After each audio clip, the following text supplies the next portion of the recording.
Rodrigo, eu fiz uma estratégia de vendas, aprendi a vender melhor pela internet, vendi muito mais e eu sempre tive bastante dinheiro em caixa e acontece que agora que eu estou vendendo muito mais, o dinheiro sumiu. O que pode ter acontecido? Esse problema é mais comum do que você imagina, né? E a live que a gente iria fazer agora era para tratar exatamente desse assunto. Então eu deixei um vídeo aqui gravado para você assistir, prestar bastante atenção no porquê que quando as vendas crescem, isso pode sim levar a empresa a quebrar. Tudo bem? Olá, pessoal. Eu estava transmitindo ao vivo, entretanto, estava com muito problema de conexão, a conexão estava muito ruim, acabou que a gente desistiu, eu decidi gravar o vídeo mesmo do assunto de hoje, daí para a semana que vem a gente tenta resolver esse problema de conexão e aí sim a gente tenta fazer essa live de uma forma um pouco mais adequada, né, sem grandes problemas de conexão, tá?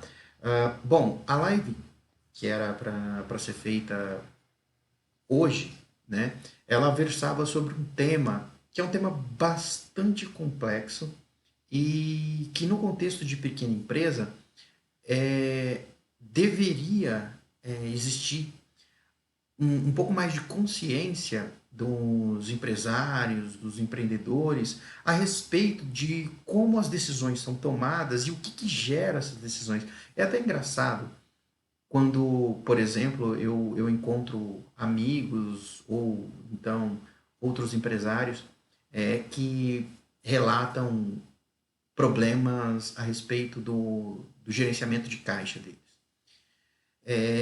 Eu vou explicar de uma forma assim bastante intuitiva, tá? E mostrar para vocês a importância do que a gente vai falar posteriormente, que é o dimensionamento do caixa. Veja bem, quantas vezes vocês já viram histórias de empresário que precisa descontar, fazer desconto de duplicata, antecipação de recebíveis, por exemplo, para conseguir passar o mês? E quantas vezes vocês viram histórias de empresários que precisam pegar empréstimos para conseguir passar o mês, digamos assim? Essas histórias são muito comuns, né? Muito, é quase que corriqueiro. Agora, é estranho que quando você acelera a quantidade vendida, a empresa quebra. Mas por que quando você acelera a quantidade vendida, a empresa quebra? Eu vou explicar para vocês de uma forma intuitiva. Pensa assim, você tem uma estrutura empresarial, né, como se fosse uma casa, e nessa estrutura entram e saem uma determinada quantidade de pessoas. Né? Entram pessoas, saem pessoas. Já pensou se do nada a quantidade de pessoas começasse a crescer, começasse a crescer, começasse a crescer de uma forma tão grande que as pessoas começassem a se pressionar na porta da casa? O que ia acontecer? Né? Se as pessoas tivessem forças, elas iam simplesmente derrubar a porta, depois derrubar a casa e assim por diante. É mais ou menos o que acontece. A pequena empresa ela tem uma determinada estrutura, ela foi dimensionada. Né? Às vezes, a maioria das vezes, ela nem foi dimensionada, mas ela tem uma dimensão para atender uma determinada quantidade de pessoas. Quando você aumenta a quantidade de pessoas que está sendo atendida, a quantidade de clientes, o que acontece não é simplesmente que você está vendendo mais, mas você está vendendo mais e aumentando o trânsito de produtos e serviços e aumentando o trânsito financeiro dentro dessa empresa.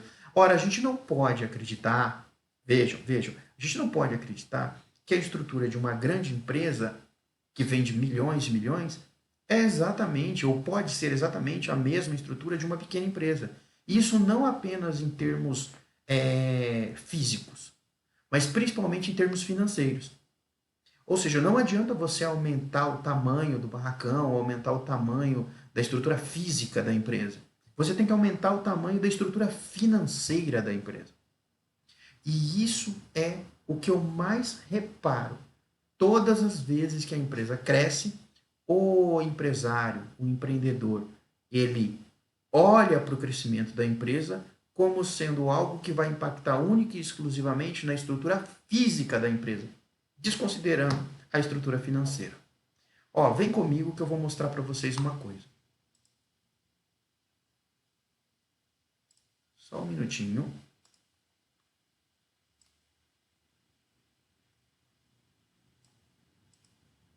Olha só, aqui no Excel, acho que vai ficar um pouquinho mais fácil ilustrar o que eu estou querendo dizer. A gente sabe que quando a gente vende, a gente tem receita de vendas. Eu vou chamar isso de receita bruta, tá? É o total que a empresa vende. Da receita bruta, as entradas, o total de entradas que a empresa tem, a gente consegue pagar, a primeira coisa que a gente paga, né, são os tributos, os impostos, de uma forma geral, tá? Então, faturou, né, faturamento, receita bruta, você pode chamar de faturamento bruto também, daí pagou os impostos. O que sobra é o faturamento líquido ou receita líquida, né? Vou chamar de receita líquida aqui, ó. Beleza. Aí, depois que você pagou os tributos, você precisa pagar o custo dos produtos, mão de obra, os gastos ali relacionados aos produtos da empresa. E aí eu vou separar em dois grupos, tá? Eu vou separar em custos, como sendo aqueles gastos que a empresa tem para comprar o produto e para vender, ou seja, gasto de mão de obra e gasto de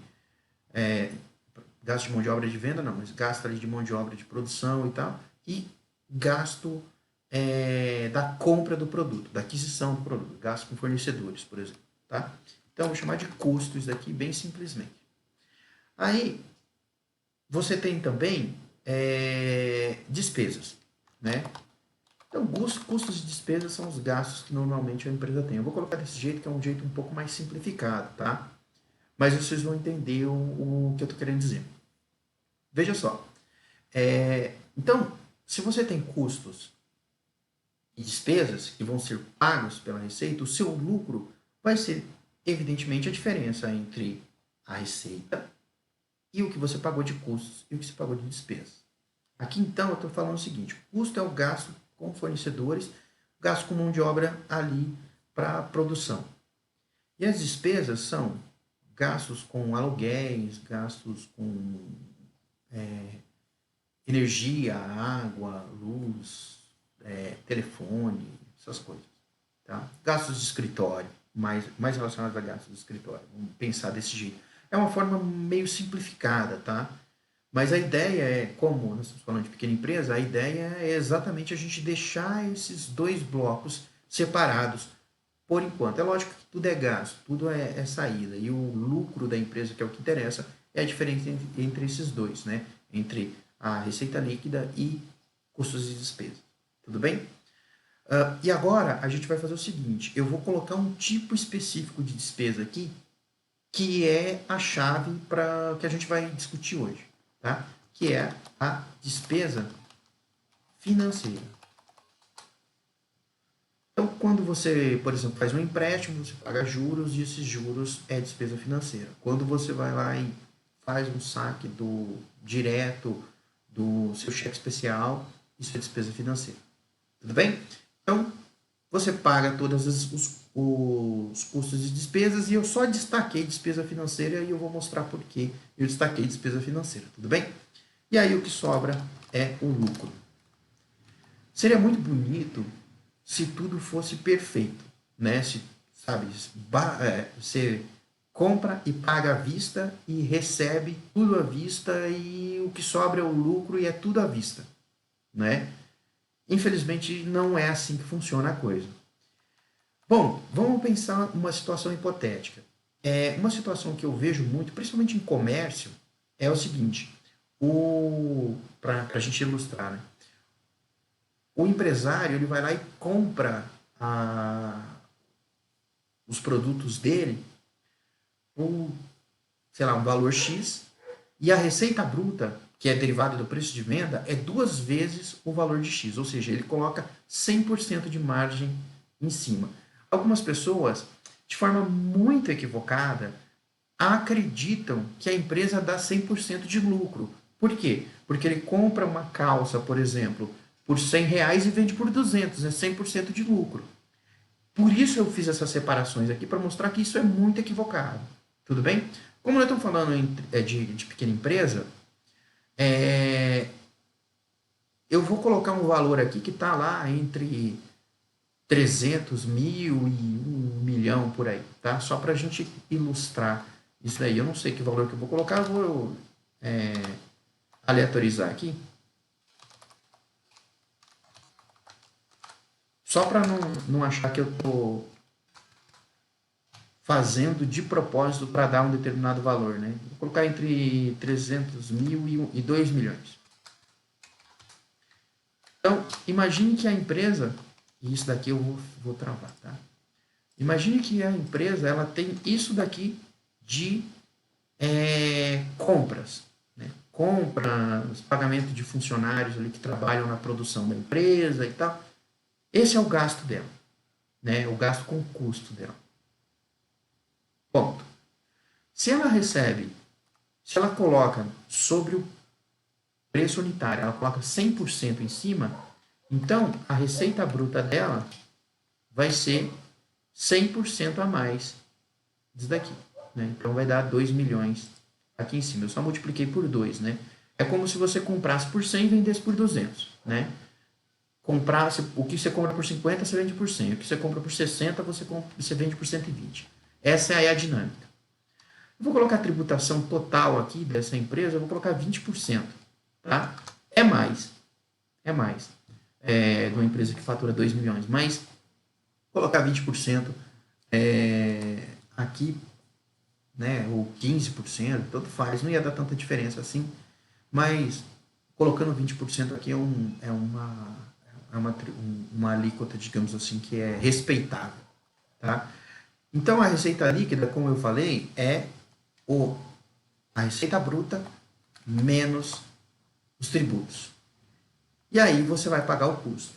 Vamos supor que a despesa que eu vou colocar aqui, ela seja aluguel, prolabore ou retiradas do dono da empresa, tá? E despesas com água, luz e assim por diante. Imagine que seja, por exemplo, colocar um valor aqui, tudo isso, uma empresa que fatura 2 milhões por ano, vamos pensar algo em torno aí de 30 mil reais por mês, tá, de despesa. Então, estou sendo econômico, digamos assim, né? Prolabore, tudo isso dá 30 mil reais. Vou colocar 40 mil. Veja, 12 meses dá 480 mil. Então, até agora nós estamos assim, né? Uma empresa que fatura algo em torno lá de 200 mil reais por mês, dá 2 milhões e 400 mil por ano, paga algo em torno de 20% de tributação, receita líquida de 1 milhão e 900 mil reais por ano, né? Tem custos, né? Todos os custos, a soma de todos os custos dela, né? Teoricamente, a gente chama de custo é o gasto para obtenção de produto, obtenção e administração de produto, ou seja, estão relacionados ao produto dela mesmo, né? Mão de obra ali diretamente relacionada ao produto, matéria-prima ou aquele material secundário que ela compra para revender, né? E assim por diante, né? Mercadoria que ela compra para revender, se for um comércio, por exemplo, né? Então, esse é o custo, 1.231.000. E as despesas são aqueles gastos que são para obtenção e administração de receita, esse é o termo técnico, digamos assim, mas é aquele gasto que a empresa incorre, por exemplo, para gerenciamento, né, de atividades burocráticas, um aluguel, conta de energia elétrica do escritório, conta de telefonia, essas coisas, despesa dela, e inclusive a gente está colocando aqui nessa conta o Prolabore, ou as retiradas, né? Se você soma todas as retiradas e soma mais esses outros gastos que não estão relacionados diretamente ao produto, dá 480 mil, foi o que a gente falou, tá? E então agora a gente tem que calcular o lucro. O lucro, então, a gente vai fazer o seguinte: então é a receita líquida, pagou tributação já, né? Então é a receita líquida menos o custo menos a despesa dá 258 mil. Se você analisar em termos percentuais, né? Vou chamar assim de lucro sobre a receita, em termos percentuais, o lucro sobre a receita está na casa de 10%, mais ou menos 10,51%. Tudo bem? Olha só, é um valor respeitável, tá? Por quê? Porque aqui você tem que considerar que o empresário fez as retiradas, ou os sócios fizeram as retiradas deles ao longo do ano e ainda sobrou 258 mil, 259 mil no final do ano. É um resultado respeitável, né? Venhamos e convenhamos, é um resultado respeitável, sim. Acontece que esse dinheiro ele não aparece a cada momento que você vende, porque o que você vende não é à vista, o que você compra não é à vista, e esse fluxo de entradas e saídas, chamados fluxo de caixa, muitas vezes nas empresas ele é deficitário durante um tempo, ou seja, as empresas elas pagam as contas antes de receber dos clientes, e isso faz com que elas passem um tempo no vermelho. Esse valor que ela vai precisar durante o tempo que ela passa no vermelho é a chave para entender por que quando a empresa aumenta a venda, ela corre um risco muito sério de quebrar, principalmente empresas com esse ciclo um pouco mais dilatado. Então, o que a gente vai fazer agora? Eu vou calcular o ciclo financeiro, sabe? Eu vou mostrar para vocês o que é esse ciclo financeiro, que é a diferença entre você comprar o produto, receber o produto, estocar ele, gastar todo o estoque, vender o produto e receber e pagar o fornecedor. Em geral, a gente tem assim, você compra, aí você recebe a mercadoria, processa essa mercadoria, faz o que você tem que fazer, coloca lá nas prateleiras para vender e tal, e aí você começa a vender. Antes de você vender tudo, ou seja, antes de você gastar todo o estoque, você já tem que pagar. Aí você paga, aí você termina de vender aquele estoque, mas já tem que comprar outro, é evidente. Aí você termina de vender aquele estoque e aí ainda tem um prazo para você receber. Tudo bem? Então, entre você pagar e você receber, tem um tempo. Esse tempo é chamado de ciclo financeiro. É o que a gente vai ver como calcular ele agora. Veja só. Primeira coisa, então, que a gente vai fazer é o prazo de venda. Nos livros, se você for procurar, você vai estar escrito aqui, chama prazo médio de venda, né? Então, o que você vende à vista é 0 dias. Eu vou colocar aqui 30, 60, 90, 120 e 150. Faz até em 5 vezes. Ah, mas eu não faço em 5 vezes, Rodrigo. Eu, sei lá, né, eu tenho um amigo que tem um mercado, né? E basicamente as vendas dele são ali no cartão de crédito. A maioria da venda dele é para 30 dias, tá? 30, 45 dias, né? Que é o que o cartão de crédito dá. Mas considerando que ainda existe um grupo de clientes dele que, por exemplo, eles acumulam através de notas, né? Vai lá e faz a notinha, sabe?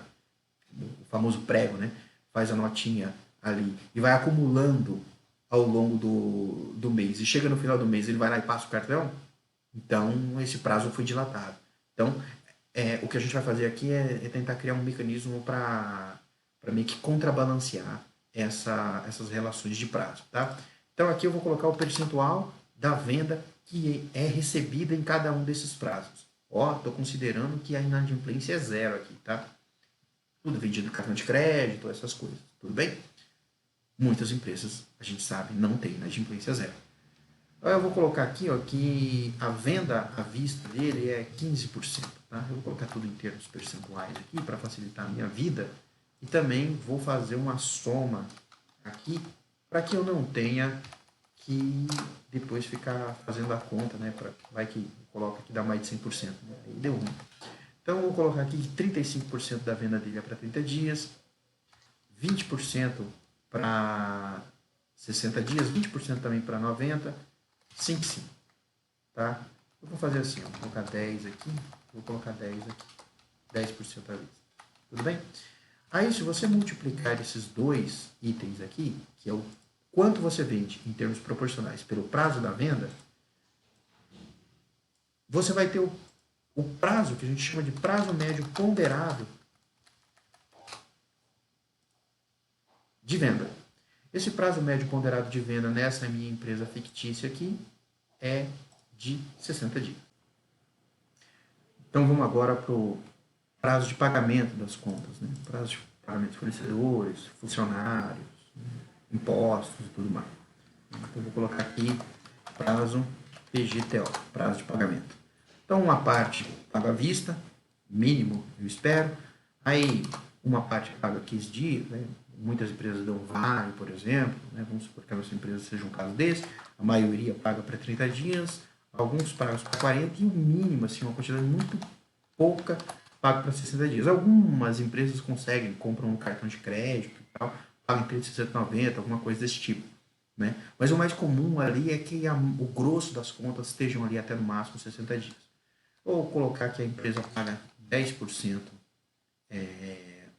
do que ela compra à vista, eu vou colocar 20% para 15 dias, 35% para 30 dias, vou fazer a soma aqui já, para não ter que ficar somando de cabeça, beleza, 20% para 40 dias, 15% para 60 dias, eu acho que 15% é muito aqui, vou colocar assim, 20, 40, beleza. Mesma coisa, a gente vai fazer a ponderação, né? Valor percentual multiplicado pelo prazo, para dar a média ponderada aqui, ou prazo médio ponderado de pagamento, que é o nome mais técnico utilizado, o nosso prazo médio é de 30 dias. Tudo bem? E agora vamos para o prazo médio de estoque, certo? Ora, a gente não pode acreditar que a gente vai receber, vai fazer a compra, faturar, né? Vai faturar a mercadoria vai ser recebida no mesmo dia do faturamento e a gente vai conseguir vender todo o estoque dentro daquele dia. É impossível que isso aconteça. Então, vai haver tempo de estoque. Haverá tempo de estoque. Tudo bem? Então, a gente vai calcular mais ou menos o prazo médio de estoque. Eu vou colocar aqui, ó, 0, 30, 60, 90 e 120. Tudo bem? Ou seja, todo o estoque, tudo que você tem hoje no estoque, mesmo aqueles itens que você comprou em quantidade e que demoram um pouco mais para serem vendidos, porque você comprou para aproveitar uma compra por quantidade, por exemplo, tudo vai ser vendido em até 120 dias. Mas em quantos? Né? Então, por exemplo, zero dia não existe, né? Zero dia é zero aqui, vou colocar 0%. Então, o estoque que dura 30 dias, por exemplo, eu vou falar que, sei lá, vou colocar 30%. Tá? Então, 30% você vende em até 30 dias, essa é a ideia, em média em 30 dias. Vou colocar 35 aqui. Aí, para 60 dias, eu vou colocar 30%, para 90 dias eu vou colocar 20% e para 120 dias eu vou colocar 10%. Não, 10%. Deixa eu ver, vai ter 15%. 15%. Beleza. Então, a soma dá 100% também. E aí, a mesma coisa, a gente vai fazer essa multiplicação. Como eu disse inicialmente, deixa eu fazer a soma aqui, soma ponderada, prazo médio ponderado, é isso, 64 dias de média. Olha só, eu estou dizendo o seguinte, que a nossa empresa, em média, ela compra em 64 dias e meio, né? 64 dias ela vendeu tudo, certo? Então, é como se ela comprasse todo o estoque dela 6 vezes ao ano, né? Aproximadamente 6 vezes ao ano. Ok? Então, agora a gente vai calcular aqui em cima, aqui, ó, o ciclo financeiro, que é o que eu estava falando anteriormente. O ciclo financeiro, ele é o tempo que você leva estocado, mais o tempo que você leva para vender e receber, menos o tempo que você leva para pagar as suas contas. Tudo bem? E isso vai dar aquela diferença de ciclo que eu estava explicando anteriormente. Então, é estoque mais venda menos pagamento. Ok. O meu ciclo financeiro é 94 dias. Tudo bem? Agora, olha só quanto que essa empresa gasta por dia. Eu vou colocar um ano de 365 dias. Ela paga por ano de tributação, ela paga isso daqui, certo? Paga esse valor. Ela paga 492. Ela paga de custo 1.231. E ela paga de despesas 480. Tudo bem? Não tem despesa financeira ainda. Eu vou colocar a despesa financeira daqui a pouquinho. Então, o gasto total dela é 2 milhões. O confronto desses 2 milhões e 200 com os 2 milhões e 462 aqui é o que dá esse lucro. Tudo bem? Então, o gasto dela é 2 milhões. Eu vou fazer um gasto aqui por dia. Então, eu vou dividir por 365, uma média. Então, em média, a minha empresa gasta aí ao entorno de 6 mil reais por dia. Tudo bem? Ok. Em dinheiro, o meu ciclo financeiro dá 570 mil reais. 570.634,24. Todas as vezes que a gente vai fazer alguma consultoria financeira, a gente faz essa conta aqui. Por quê? Porque essa conta é muito séria. Muito, muito, muito séria mesmo. Tá? A gente vai explicar isso. Vou explicar isso agora com um pouco mais de cuidado. Olha só. Imagine que a minha empresa, ela nasceu, cresceu ali, e eu gastei o dinheiro, né, o dinheiro que eu coloquei dentro da empresa foi basicamente para comprar máquinas, equipamentos, essas coisas, e o estoque inicial dela. E aí comecei a rodar. Tudo bem? Então eu não reservei dinheiro para essa situação aqui, para este ciclo financeiro, porque eu nem pensava nesse ciclo financeiro. É o comum. Quando você entra dentro de uma empresa pequena e fala assim, tá, quanto que é o seu ciclo financeiro? A empresa pequena fala, eu não sei quanto que é o meu ciclo financeiro. Né? Não pensa a respeito disso. Então, consequentemente, ela não sabe quanto que ela precisa de dinheiro para aguentar o seu ciclo financeiro. É evidente. Tudo bem? Então, nesse caso, é aonde começa a empresa a literalmente descontar as duplicatas dela. Ela vai lá e antecipa o que ela tem de recebível de cartão de crédito, ela antecipa o que ela tem de, sei lá, de boletos por vencer, que ela emite para vendas, por exemplo, venda pela internet, e ela faz pequenos empréstimos para aguentar ali o dia a dia. Porque veja, no final das contas, pessoal, não sei se vocês estão percebendo, deixa eu tirar isso daqui. Eu não sei se vocês estão percebendo, deixa eu parar aqui, não sei porque ficou duplicado aqui. Não sei se vocês estão percebendo, mas a minha receita mensal, média, né? Minha receita mensal é 205 mil. Aqui eu preciso de 570. Eu preciso mais de duas vezes tudo o que eu vendo, né? Mais de duas vezes de dinheirinho limpo só para aguentar esse prazo, para que eu não precisasse descontar, antecipar, pegar pequenos empréstimos, essas coisas. Daí tivesse dinheiro ali para, digamos assim, ter tranquilidade, né? Ok. Pessoal, vamos supor que no ano, essa empresa paga 20% no ano, 20% deste valor aqui de juros, tá? Esse valor aqui, vezes 0,2, 20% de juros. Ok. Isso significa que o meu lucro não vai mais, por conta disso, o meu lucro não vai mais ser 258. Por conta de eu não ter dimensionado, eu pago os juros. Tudo bem? Evidentemente, aqui você vai pagar juros, né? E vai pagar também esses juros, eles vão retroalimentar esse gasto diário aqui, ó, gerando mais juros e gerando mais gasto diário. Tá? A gente consegue até fazer essa conta aqui rapidinho, né? O gasto diário, já considerando os juros, vai ser tributação mais o custo, mais as despesas, mais os juros, né, que é a despesa financeira que a gente chama. Então, aí quando você pega esses valores aqui e divide por 365, dá 6.351. Então, veja, esse valor de 6.351,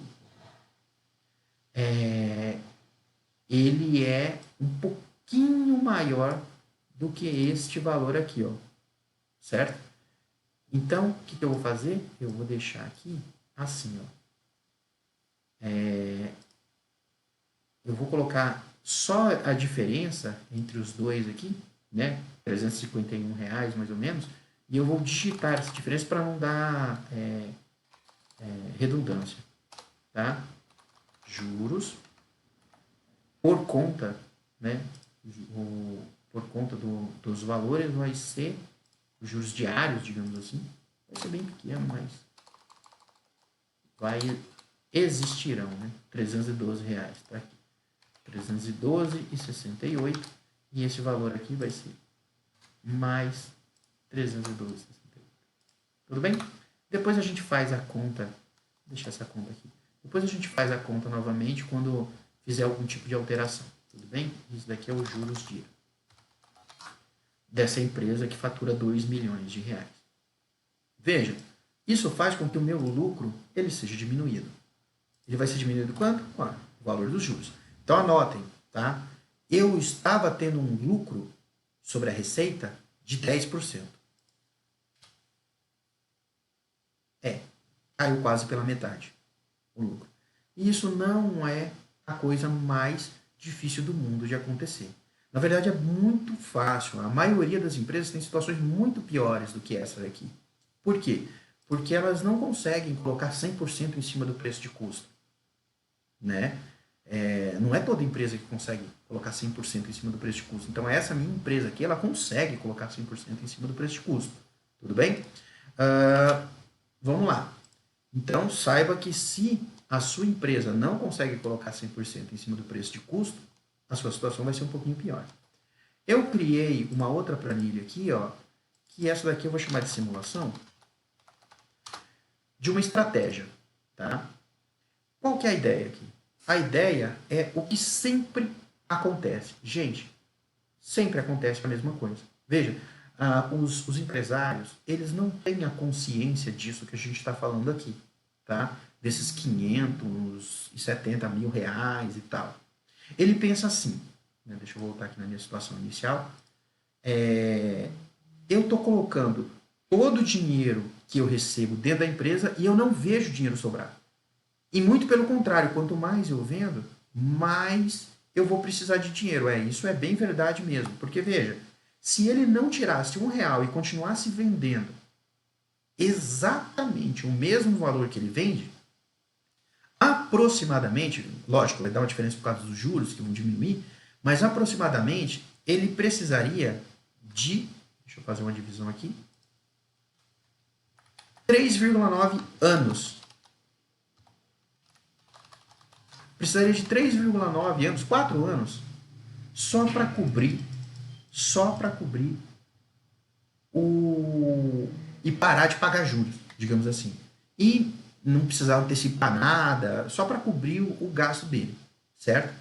E sabe o que é interessante? É que quando você pega esses 144 mil do lucro, digamos assim, que sobrou durante o ano, e deixa na empresa, o dinheiro some. O dinheiro evapora. Por que o dinheiro evapora? Porque o que vai acontecer é que esse valor ele vai reduzir, preste atenção, ele vai reduzir o montante que eu preciso antecipar de recebíveis. O montante que eu preciso antecipar de cartão de crédito, descontar de boleto no banco e tal, de empréstimos. Quanto que vai reduzir? 144 mil. Mas você vai continuar precisando pegar empréstimo. E esse 144 mil vai ter desaparecido. Ele só vai começar a aparecer, esses 144 mil, depois de 4 anos. 3 anos, 9 meses, né? 4 anos. Entendem? Tá. Então, mas o empresário não sabe essa conta, não sabe quantos anos que ele vai precisar para cobrir aquele custo, essas coisas ele não sabe.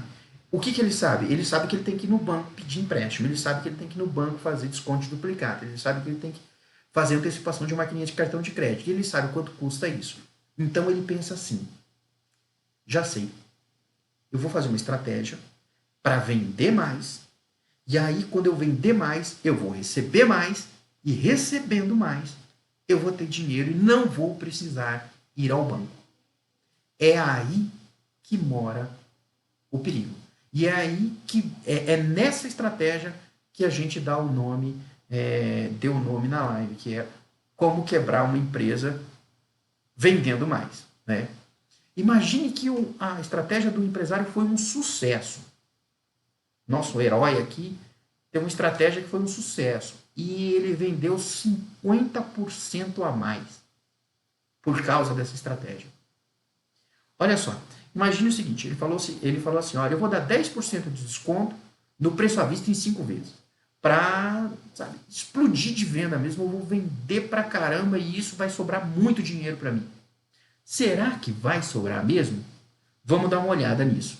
Tá? Vamos examinar isso com um pouco mais de cuidado. Então, ele aumentou em 50% a venda. Ora, para aumentar em 50% a venda, o volume de venda, ele tem que aumentar em 50% o custo. Né? Lógico.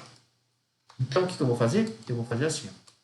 O custo a partir de agora será o meu custo anterior vezes 1,5, né? 50% a mais. Então, o que era anteriormente 1.200.000 foi 1.200.000, 50% a mais é 600 e poucos, né? Foi para 1.800.000, tá aqui. Né? Tudo certo, 1.800.000. E aí, é o seguinte, eu estou dando 10% de desconto. Então, sobre o que eu estaria faturando, eu tenho que diminuir, eu tenho que reduzir 10%. Né? Então, eu vou multiplicar isso aqui por 0,9. Pronto. Essa é a minha receita. Evidentemente, a tributação, como subiu o volume de venda, a tributação vai subir também. A receita líquida subiu, o custo subiu. E eu estou imaginando que ele não sacou mais dinheiro por conta disso, tá?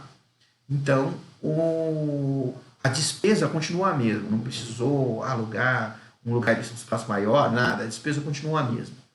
As despesas financeiras, elas vão crescer, mas não vão crescer desse jeito aqui. Vão crescer muito mais e eu vou mostrar isso daqui a pouquinho para vocês. Olha só. Aqui estão os prazos médios iniciais. E eu falei que o cara ia fazer uma promoção de venda para 30, 60, 90, 120, né? E 150. Olha só. Então, nós vamos fazer assim, ó. Opa. 20% para 30, 20 para 60, 20 para 90, 20 para 120. Eu vou colocar 5 aqui. E como está tendo desconto no preço à vista, o número de pessoas que vão comprar à vista vai diminuir. Porque, veja, se eu estou dando desconto no preço à vista em 5 vezes, eu faço em 5 vezes. Né? Tudo bem? Aí, este é o novo prazo médio de venda dele. Veja, por que eu fiz essa promoção? O meu funcionário vai demorar mais para receber? Não. Ele vai receber no mesmo dia. Né? Por que eu fiz essa promoção? Eu vou ter mais tempo para pagar o aluguel? Não. Então, a maioria dos meus gastos eles vão continuar com os mesmos prazos. Talvez você tenha uma redução no prazo médio de estoque. Mas essa redução normalmente não acontece. Por que não acontece? Porque você está vendendo mais? Sim, você está vendendo mais. Entretanto, você está comprando mais. Né? Então, essa dinâmica de estoque, uma coisa compensa a outra, mais ou menos. Aqueles itens que demoravam mais para vender, continuam demorando mais, e agora, como você está comprando mais estoque, mais ou menos os prazos vão ficar iguais. Tá? Só teve uma alteração, então, aqui, nessa minha simulação. Olha o que aconteceu com o ciclo financeiro. Anteriormente, o ciclo financeiro era... Deixa eu colocar aqui. 94 dias. Agora, o meu ciclo financeiro foi para 117 dias. O meu gasto diário aumentou, porque eu estou vendendo mais. E a minha despesa de juros aumentou também. Foi para 525,72. Olha para quanto foi o volume de dinheiro que eu preciso em caixa. E sabe o que é o pior, pessoal? O pior é esse aqui, ó. Olha o que aconteceu com o lucro. Quanto que era o meu lucro inicial? Vamos lá, quanto que era o meu lucro inicial? 144. Quanto que é o meu lucro depois de vender o dobro? 140.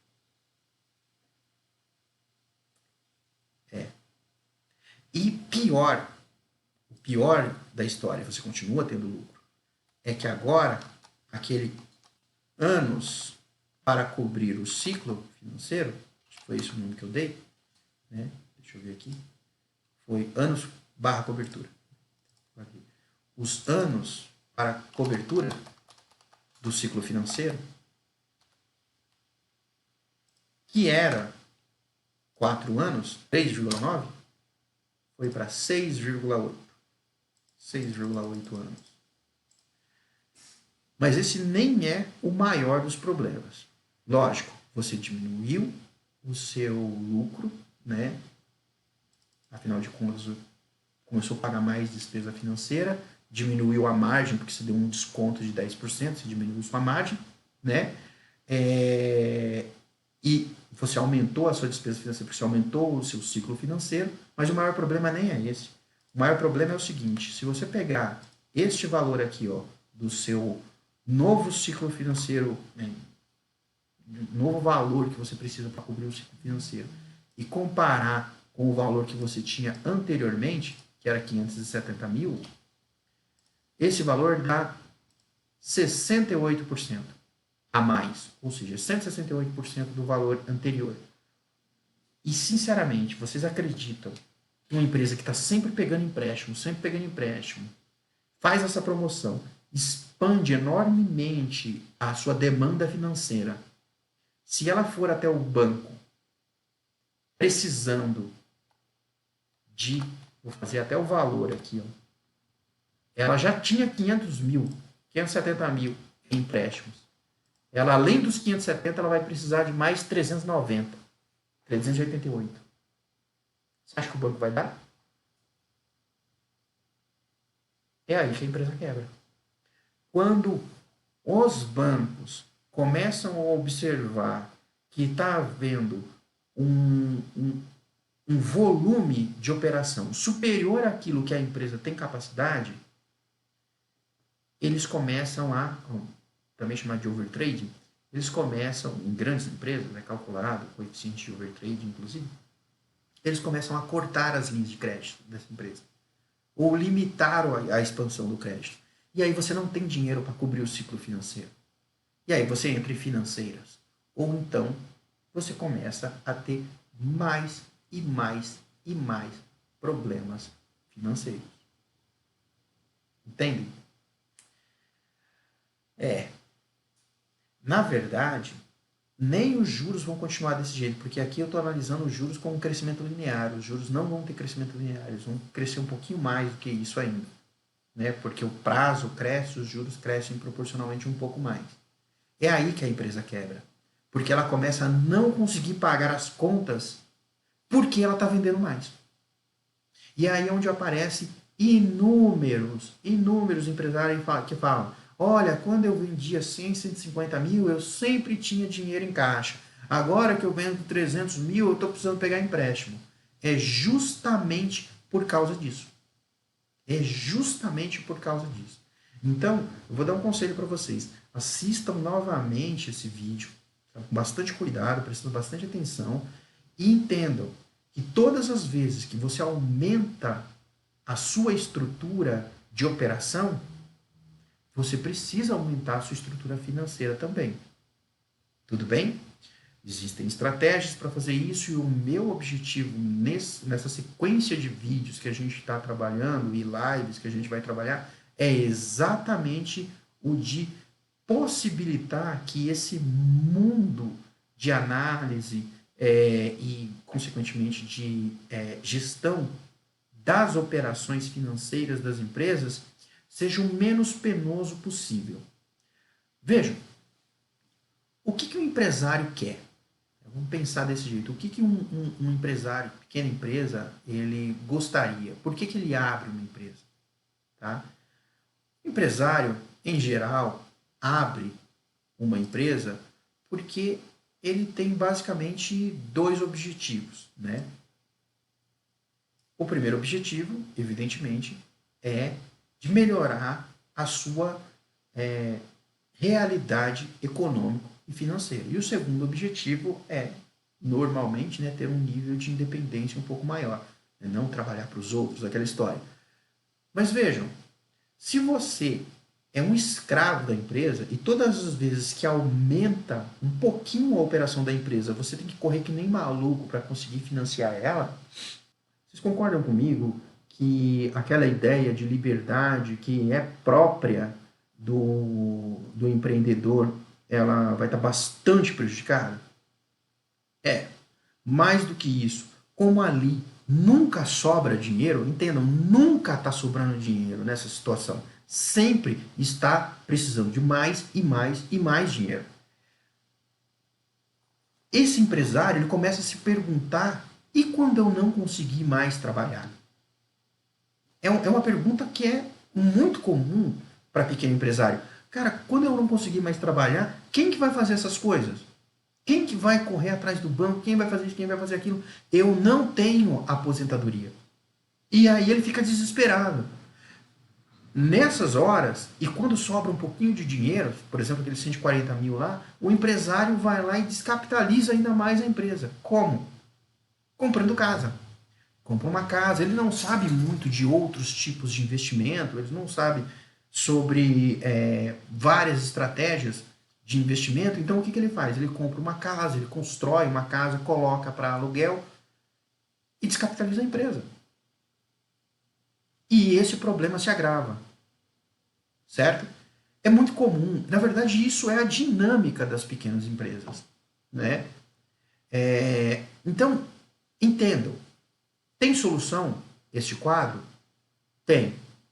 E a solução está diretamente relacionada a como você estrutura os vencimentos de dívidas. Mas isso é uma coisa que a gente vai falar um pouco mais para frente, em outras lives, em outros assuntos. Ainda a gente não falou sobre mecanismos um pouco mais simplificados de controle financeiro que vão possibilitar você, por exemplo, separar as contas pessoais das contas empresariais e assim você ter um controle um pouco melhor da sua estrutura financeira e fazer dinheiro sobrar. Mas vocês podem pensar da seguinte forma. Imaginem vocês. Imaginem que eu, Rodrigo, chego e tenho uma empresa desse jeito que a gente falou aqui. Ó. O cara fez a promoção de venda, tá? Ele fez a promoção de venda e sobrou uma dívida na empresa. Ele conseguiu fazer esses empréstimos, mas sobrou uma dívida na empresa de 959 mil reais. Tá? A empresa deve 959 mil reais. E entre antecipações, bancos, tudo mais, despesas de curto prazo, longo prazo, deve 959 mil reais. E isso gera uns juros de 191 mil reais para a empresa e a empresa tem um lucro de 140 mil reais. Eu chego no empresário e falo assim: empresário, e se eu te oferecer 5 vezes o seu lucro pela sua empresa? Ou seja, eu quero comprar a sua empresa por 5 vezes o seu lucro anual. Eu compro a sua empresa, assumo essa dívida de 950 mil reais e te pago 704 mil reais para você ir fazer o que você quiser da sua vida. Certo? Então,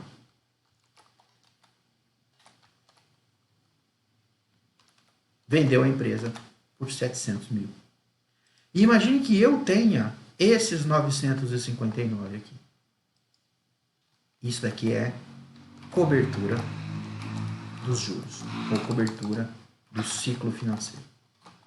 Então, para sanar a situação da empresa, eu vou gastar aproximadamente 1 milhão e 600 mil reais. Só que quando eu faço isso, quando eu gasto esse 1.600.000 reais, pessoal, eu deixo de pagar juros. Quando eu deixo de pagar juros, olha o que acontece. Eu vou dar um delete aqui e um delete aqui.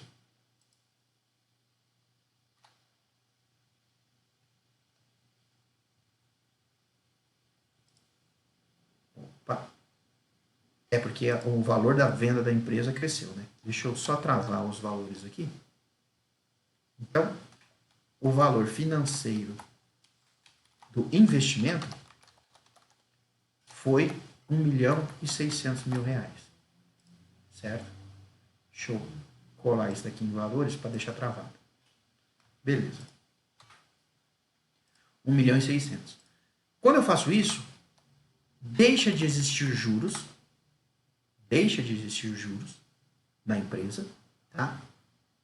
E passa, no próximo ano, a empresa a ter um lucro de 332 mil reais. Mas esses 332 mil reais, eles vão estar no caixa, eles vão estar lá sobrando, líquido, está lá na empresa.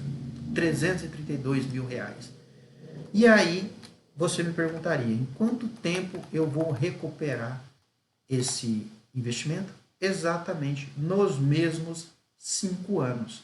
A única coisa que você está... Ou seja, mesmo você tendo assumido uma dívida gigante, mesmo eu no caso, né, da dinâmica aqui, tendo assumido uma dívida gigante, eu não alterei o prazo de retorno do meu capital. Eu não alterei. Esse prazo aqui, ó, de cobertura, que é 2, agora é 2,9 anos, significa que esses 900 mil reais que eu investi aqui no ciclo financeiro, para cobertura do ciclo financeiro, eu vou conseguir recuperar em 2,9 anos. E todo o investimento feito, eu vou conseguir recuperar em 5 anos. Ou seja, em 5 anos, de uma empresa, de uma pessoa que estava desesperada, você dobra, se você tem, né, no caso, tem um capital de 1.600.000, você dobra esse capital de 1.600.000 sem fazer nada. Tá? Então, da mesma forma que existe a estratégia para o detentor do capital, existe também a estratégia para o empresário. Todas essas estruturas são coisas que a gente vai conversar e vai abordar de forma um pouco mais focada, mas um pouco mais voltada para a análise financeira propriamente dito, das dinâmicas da empresa, nesse conjunto de lives que a gente vai fazer. E sempre a gente vai abordar especificamente pequena empresa, sabe? Dinâmicas de micro e de pequena empresa. Tudo bem? Espero que isso acenda uma lâmpada em cima de vocês, dê uma luz para vocês de que a área financeira da empresa ela é muito impactada pelas dinâmicas estratégicas dessa empresa e que é possível, sim, você ganhar dinheiro a partir das operações da sua empresa e que você deveria necessariamente tomar cuidado com estratégias que alterem ciclo financeiro e demanda de caixa. Tudo bem? Esse era o conteúdo da live que a gente iria fazer. Eu iria abrir para comentários, mas eu vou deixar da seguinte forma. Esse vídeo ele vai para o YouTube, vai para o Facebook, vocês comentem aí, façam as suas perguntas, as suas dúvidas, o que vocês tiverem de dúvida, e eu vou respondendo na medida do possível as dúvidas de vocês. E na próxima semana eu vou tentar já agendar a próxima live com vocês, tudo bem? É isso daqui, professor Rodrigo. Tchau, tchau, pessoal.